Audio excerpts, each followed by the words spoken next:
Good morning everyone, কেমন আছো তোমরা? এই যে আমিও ভালো আছি। চলে এসেছি রান্নাঘরে রোজকার মতো, রোজের ডিউটি। আর এই যে দেখো, পেঁয়াজ কালি আলু আর ভাজা করছি। কালকেই তোমাদের বলছিলাম আলু ভাজার গল্প। তো আজকে অলরেডি আলু ভাজা হচ্ছে, কিন্তু এই যে দেখো, আমি ঝাল খাবো। কেন বুঝতে পারছো তো? এই জন্যে তেলটা ছেঁকে নিয়ে নেব।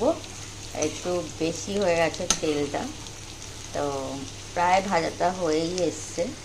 আর এই যে এখানে দেখো, ফুলকপি ভাপা করতে দিয়েছি। এটা ফুলকপির কষা করব মশলা দিয়ে। মশলা এখানে বাটাও হয়ে গেছে, তো এর মধ্যে দেব আদা রসুন পেঁয়াজ লঙ্কা, সামান্য জিরে বাটা, মানে বেটেই নিয়েছি আমি অলরেডি।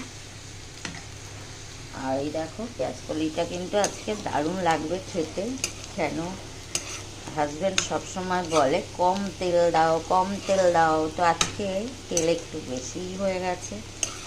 আর যতই তুমি বলো যে ডায়েট করব, তেল কম খাবো, তেল কমের রান্না কিন্তু একদম টেস্ট লাগে না, কিন্তু স্বাস্থ্যের পক্ষে ভালো। তো কি করা যাবে, আজকে তো তেল তো বেশি হয়েই গেছে। খেতে তো দারুণ হবে, কিন্তু শরীরের পক্ষে ঠিক না, তো কিছু করার নেই। আর এই যে এখানে দেখো, কপির জন্যে পেঁয়াজ কুচি করে নিয়েছি। কপিটা ভাপা হয়েই গেছে, আমি গ্যাসটা অফ করে দেবো।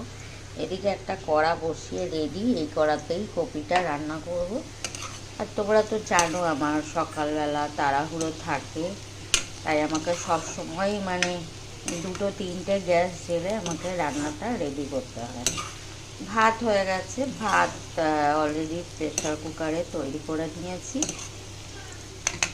আর এখানে আটা মাখা হয়ে গেছে, ঢাকা দেওয়া। তো রুটিটা করে নেব।